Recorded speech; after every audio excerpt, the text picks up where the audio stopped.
الحمد لله رب العالمين والصلاة والسلام على رسوله الكريم محمد وعلى آله وأصحابه أجمعين. عزیزان گرامی، السلام علیکم. آج ہم قرآن مجید کے 9ویں پارے قول الملأ کا خلاصہ بیان کریں گے. اس پارے میں اللہ تعالی نے شروع میں ایک بہت اہم بات ارشاد فرمائی کہ اس دنیا میں اگر یہ بستیوں کے لوگ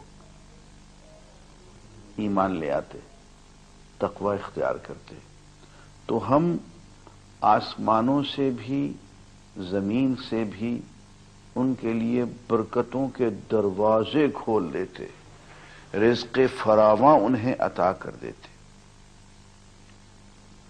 معلوم یہ ہوا کہ ایمان اور تقوی ان دونوں کا نتیجہ صرف آخرت میں ہی نہیں نکلتا ہے بلکہ اس دنیا کے اندر بھی نکلتا ہے.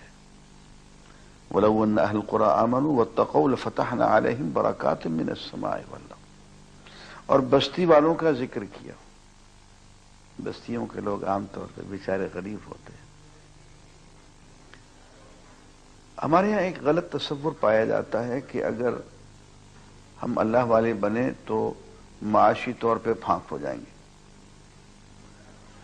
دین اگر ہم اختیار کریں تو دنیا برباد ہو جائے گی. اور بدنصیبی یہ ہے کہ چونکہ یہ گزشتہ 300-400 سال کا دور ایسا گزرا ہے کہ امت مسلمہ بہت نکبت اور افلاس اور بدحالی سے گزری ہے. تو اسلام نعوذ باللہ ایک بدحالی کی علامت بن گیا. اور اس پہ ہمارے بعض دوستوں نے لوگوں کو تھپکیاں دینا بھی شروع کر دیں کہ ہاں بھئی ہاں تم دین چونکہ اختیار کر رہے ہو اس لیے دنیا کی قربانی دینی پڑے گی. اگر دیندار بنتے ہو، اللہ والے بنتے ہو، تو دنیا میں ذلیل و رسوا ہونا پڑے گا. نعوذ باللہ. بھائی، اسلام ہمیں غلبہ دینے کے لیے آیا ہے، حکومت دینے کے لیے آیا ہے، معاشی ترقی دینے کے لیے آیا ہے. اس لیے فرمایا کہ اگر یہ ایمان اور تقوی اختیار کر لیتے تو آسمان و زمین کی سے برکات کے دروازے ان پہ کھول دیتے. حاتم طائی کا بیٹا عدی حضور کی خدمت میں پیش ہوا. وہ ایک قبیلے کا سردار تھا. پوچھا کہ یا رسول اللہ، اگر ہم اسلام قبول کر لیں تو ہمیں کیا حاصل ہوگا؟ آپ نے فرمایا لَتَفْتَحَنَّ كُنُوزَ كِسْرَى، تم کسرا کے خزانوں کو اپنے ہاتھوں سے کھولو گے. تو بیچارہ پریشان ہو گیا کہ یہ کسرا کون ہے؟ آپ میں کسرا بن ہرمز ملک ایران ومن غیرہ، میں ہرمز کے بیٹے کسرا کی بات کر رہا ہوں جو ایران کا بادشاہ ہے، سپر پاور ہے. اور کسرا کون ہے؟ اور اس کے بعد آپ نے عدی سے کہا کہ عدی، اگر تم نے لمبی زندگی پائی، لئن طالت بک حیات لترین رجلا یخرج بملء کفہ من الذهب یرید ان یتصدق به ولن یقبلہ احد. عدی، اگر تم نے لمبی زندگی پائی تو اپنی آنکھوں سے دیکھو گے کہ لوگ یوں ہاتھوں میں مٹھیوں میں سونا لیے پھریں گے، صدقہ خیرات کرنا چاہیں گے، کوئی قبول کرنے والا نہیں ہوگا، سب دینے والے ہوں گے، سب صاحب نصاب ہوں گے. اور عدی بن حاتم کہتے ہیں میں نے لمبی زندگی بھی پا لی اور میں نے یہ زمانہ بھی اپنی آنکھوں میں عمر عبدالعزیز کے عہد میں دیکھ لیا کہ کوئی بھی زکوٰۃ کا مستحق پوری امت مسلمہ کے اندر نہیں تھا، کوئی بھی صدقہ و خیرات قبول کرنے والا نہیں تھا، سب دینے والے تھے. یہ اسلام کا نتیجہ ہوتا ہے. اسلام پہ عمل کرنے کا، ایمان اور تقوی کا نتیجہ مفلسی اور بدحالی نہیں، خوشحالی ہے. اور امت مسلمہ اس وقت اگر بدحال ہے تو اسلام کی وجہ سے نہیں ہے بلکہ اسلام کو چھوڑنے کی وجہ سے ہے. آگے چل کے ایک دلچسپ منظر ہے. حضرت موسیٰ علیہ السلام کے مقابلے میں جادوگر آتے ہیں. فرعون ان کو حضرت موسیٰ پہ جادو کا الزام لگاتا ہے اور مقابلے میں جادوگر لا کے کھڑا کر دیتا ہے. تو جادوگر حضرت فرعون سے کہتے ہیں کہ اگر ہمیں کامیابی ہو گئی تو کیا ملے گا؟ بہت انعام ملیں گے، تم ہمارے مقرب بن جاؤ گے. تو مقابلے میں آتے ہیں اور مقابلے میں آ کے ایک دلچسپ بات یہ ہے کہ وہ حضرت موسیٰ علیہ الصلوۃ والسلام کے ساتھ ادب اور احترام سے پیش آتے، بد لحاظی اور بدتمیزی نہیں کرتے اور کہتے ہیں جناب آپ اپنا عمل کریں گے یا ہم کریں، اور آپشن حضرت موسیٰ کو دیتے. امام قرطبی رحمت اللہ علیہ لکھتے ہیں کہ جادوگروں کی یہ ادا اللہ کو پسند آ گئی کہ میرے محبوب رسول کے ساتھ یہ اتنی ادب سے پیش آ رہے ہیں، تو ان کے ایمان اور ولایت اور شہادت کا فیصلہ ہو گیا. اور آتے ہی میدان میں انہوں نے اعلان کر دیا کہ موسیٰ جادوگر نہیں، جادو کے کھیل میں ہم سے نہیں جیت سکتے تھے، لیکن جو انہوں نے دکھایا ہے اس کا جادو سے تعلق ہی نہیں ہے، یہ سوائے اللہ کے رسول کے اور کچھ نہیں ہو سکتے، ہم ان پہ ایمان لاتے ہیں. فرعون نے دمکایا، ڈرایا، سزائیں دیں، آخر قتل کر دیا. اور دیکھیے چند ہی لمحوں میں وہی جادوگر جو کفر کے انتہائی درجے پہ پہنچے ہوئے تھے وہ ولایت کے انتہائی درجے پہ پہنچ گئے. اتنی تیزی سے سارے مراحل اور منازل طے ہو گئے کہ فرعون منہ دیکھتا رہ گیا اور وہ شہادت پا کے اللہ کے قرب میں حاضر ہو گئے. یہاں سے ایک پتہ چلا کہ یہ جو انبیاء کی اور اولیاء کی عظمت اور ان کا ادب اور ان کا لحاظ ہے، یہ اللہ کو بہت بھاتا ہے. اور اگر اللہ کے محبوب بندوں کی شان میں زبان درازی کی جائے تو توفیق سلب ہو جاتی ہے اور ایمان کے راستے بند ہو جاتے ہیں. ادھر فرعون نے جب بنی اسرائیل کے بارے میں یہ فیصلہ کیا کہ بنی اسرائیل کے نومولود بچوں کو قتل کیا جائے، تو حضرت موسیٰ علیہ الصلوۃ والسلام نے قوم سے فرمایا کہ صبر کرو اور اللہ سے مدد چاہو، زمین اللہ کی ہے اور اس کے وارث اللہ کے پرہیزگار بندے ہوں گے. یہاں سے پتہ چلا کہ زمین کی وراثت، خلافت، حکومت، امامت اللہ کے پرہیزگار بندوں کا حق ہے اور ان کو ملنی چاہیے اور ان تک آنی چاہیے. اور اسلام جو ہے پرہیزگار لوگوں کو وہاں تک پہنچاتا ہے. بنی اسرائیل کہنے لگے کہ اے موسیٰ، آپ کے آنے سے پہلے بھی ہم بہت تکلیف میں تھے، فرعون نے ہمیں بہت مارا اور آپ کے آنے کے بعد بھی ہماری پٹائی ہو رہی ہے. اس پہ حضرت موسیٰ علیہ الصلوۃ والسلام نے ان کو بشارت سنائی کہ نہیں، ایسا نہیں ہوگا، تم دین کے کام میں لگ جاؤ، تم دین سیکھنے سکھانے میں، اس کی تبلیغ میں، اس کے راستے میں جد و جہد میں لگ جاؤ، بے سر و سامانی کے باوجود اللہ تعالی تمہاری مدد کرے گا. اور وہی ہوا، بالکل بے سر و سامانی کی حالت میں جب وہ فرار ہو رہے تھے اور فرعون کے لشکر نے ان کا پیچھا کیا تو اللہ تعالیٰ نے فرعون کے لشکر کو غرق کر دیا اور انہیں اسی زمین کا وارث بنا لیا. کہ اے موسیٰ، آپ کے آنے سے پہلے بھی ہم بہت تکلیف میں تھے، فرعون نے ہمیں بہت مارا اور آپ کے آنے کے بعد بھی ہماری پٹائی ہو رہی. اس پہ حضرت موسیٰ علیہ الصلوۃ والسلام نے ان کو بشارت سنائی کہ نہیں، ایسا نہیں ہوگا، تم دین کے کام میں لگ جاؤ، تم دین سیکھنے سکھانے میں، اس کی تبلیغ میں، اس کے راستے میں جد و جہد میں لگ جاؤ، بے سر و سامانی کے باوجود اللہ تعالی تمہاری مدد کرے گا. اور وہی ہوا، بالکل بے سر و سامانی کی حالت میں جب وہ فرار ہو رہے تھے اور فرعون کے لشکر نے ان کا پیچھا کیا تو اللہ تعالیٰ نے فرعون کے لشکر کو غرق کر دیا اور انہیں اسی زمین کا وارث بنا لیا۔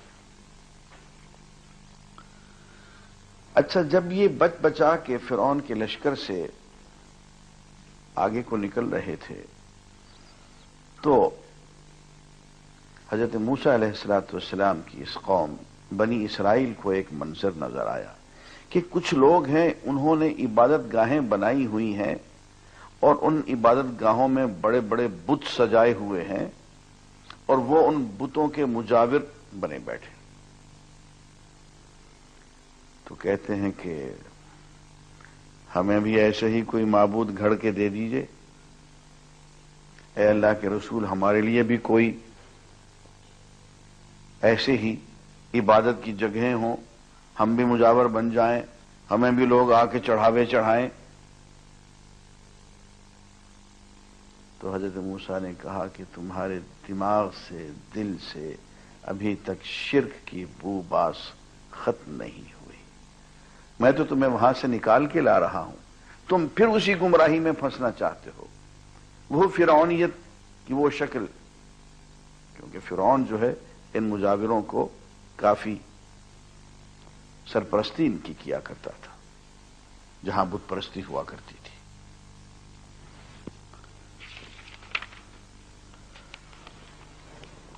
وہ مزاج کے اندر چونکہ ایک شرک موجود تھا اور ابھی اپنے رسول کی صحبت پوری طرح سے نہیں پائے تھے، نہیں اٹھا سکے تھے، تو نتیجہ یہ ہوا کہ حضرت موسیٰ علیہ السلام جب اپنے معراج پہ پہنچے، کوہ طور میں گئے، 40 دن وہاں لگائے، تو موقع پا کے پیچھے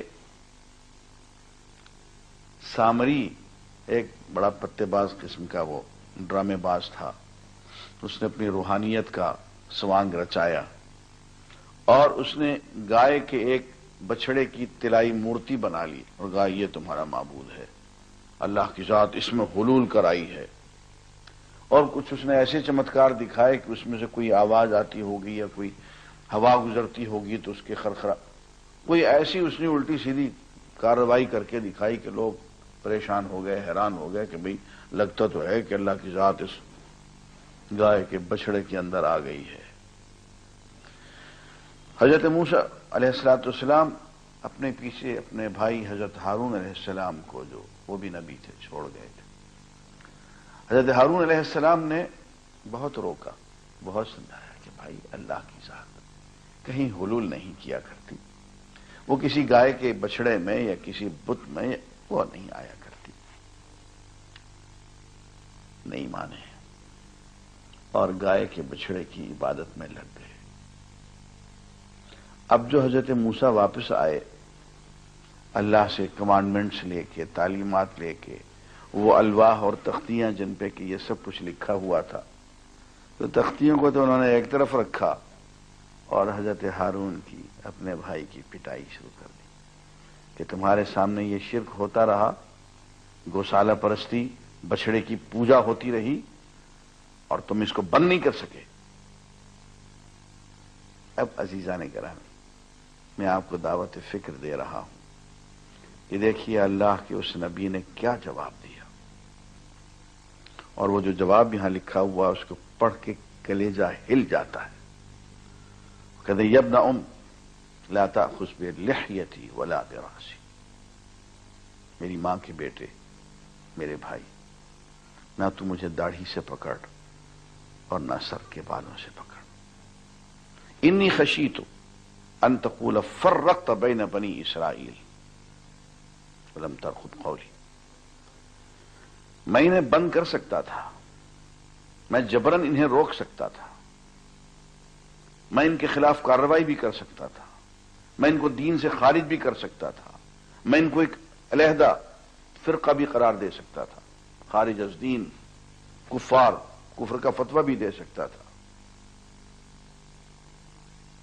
میں ان کے خلاف فوج کشی بھی کر سکتا تھا۔ انی خشیت، میں تو صرف اس بات سے ڈرا، ان تقول، کہ تم ہی کل آ کے مجھے کہتے فرقت بین بنی اسرائیل، کہ تو نے بنی اسرائیل کو فرقے فرقے بنا دیے۔ ٹکڑے ٹکڑے کر دیے. ولم ترقب قولی، اور میرے حکم کا انتظار نہیں کیا.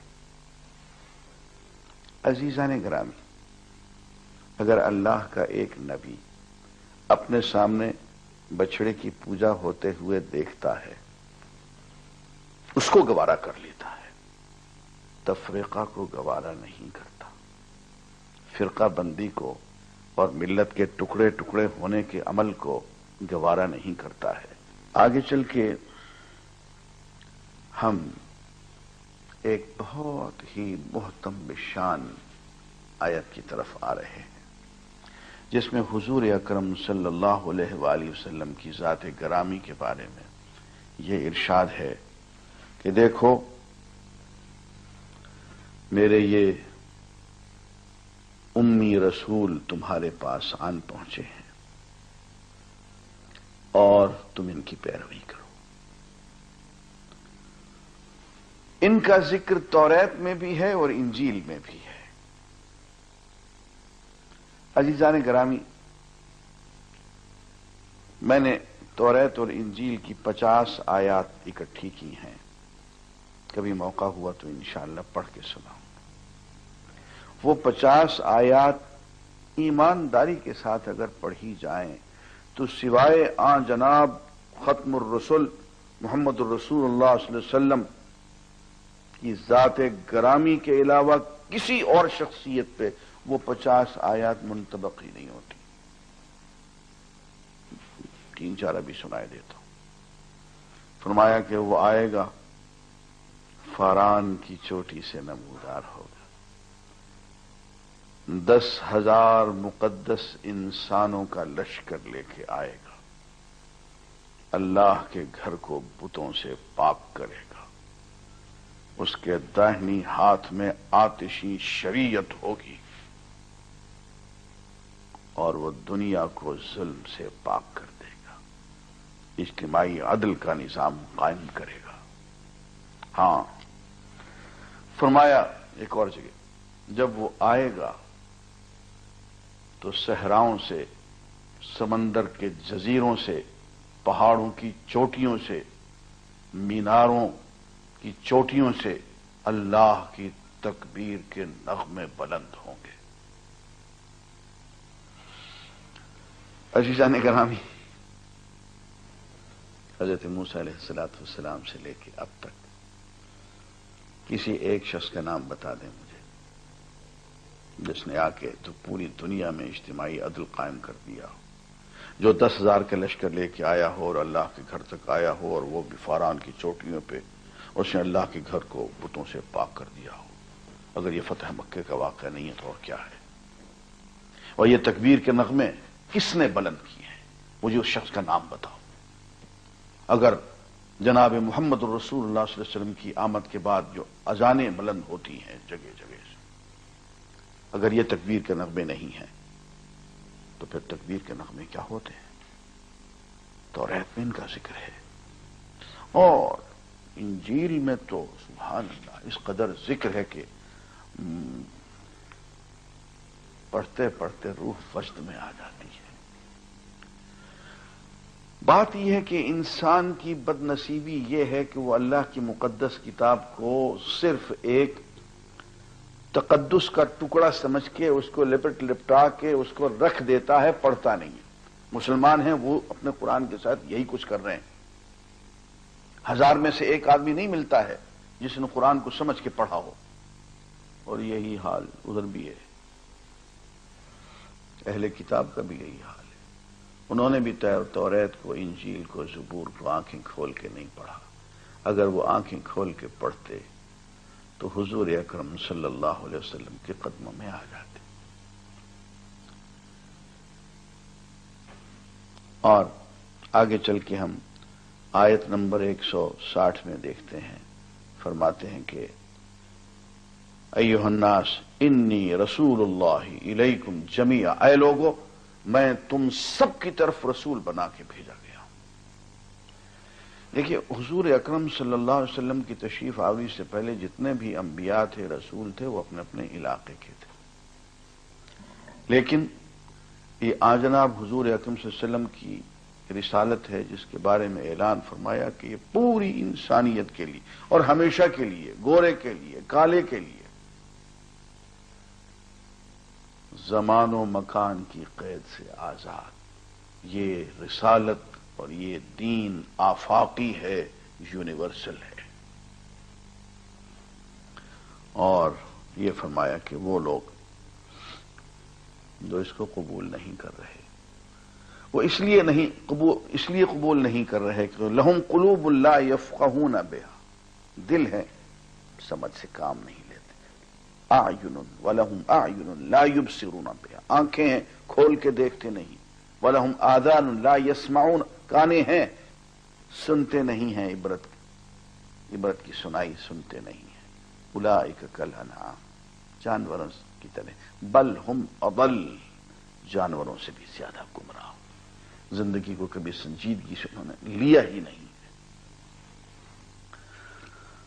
اور عزیزان گرامی،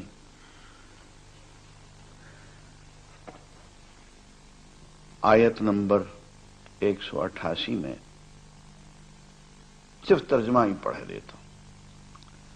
قل، اے نبی لوگوں کو بتا دو، لا املک لنفسی نفعا ولا ضرا، میں اپنی جان کے نفع و نقصان کا مالک نہیں ہوں، الا ما شاء اللہ، ہاں جو اللہ چاہے اسی سے ہوتا ہے، ولو کنت اعلم الغیب، اور اگر میں غیب کا علم رکھنے والا ہوتا، لاستکثرت من الخیر، تو میں خیر ہی خیر اکٹھی کر لیتا، وما مسنی السوء، اور مجھے کوئی نقصان کوئی برائی نہ پہنچتی۔ فرمایا میں تو صرف اہل ایمان کے لیے بشیر اور نذیر بن کے آیا ہوں۔ عزیزان گرامی، حضور اکرم صلی اللہ علیہ وسلم کو نصیحت فرمائی گئی کہ آپ کا طریقہ یہ ہونا چاہیے، نمبر 1 لوگ عام درگزر اختیار کریں، نمبر 2 اللہ کی طرف توجہ رکھیں، اور نمبر 3 قرآن سمجھنے سمجھانے میں لگے رہیں، اور یہی نصیحت عام لوگوں کے لیے بھی ہے، درگزر کا رویہ اختیار کریں، اور کبھی کوئی شیطان کا وسوسہ آ جائے تو اللہ کی طرف متوجہ ہو جائیں، اور قرآن کو بحیثیت اللہ کے پیغام کے سمجھنے اور سمجھانے کی کوشش کریں۔ وآخر دعوانا الحمدللہ۔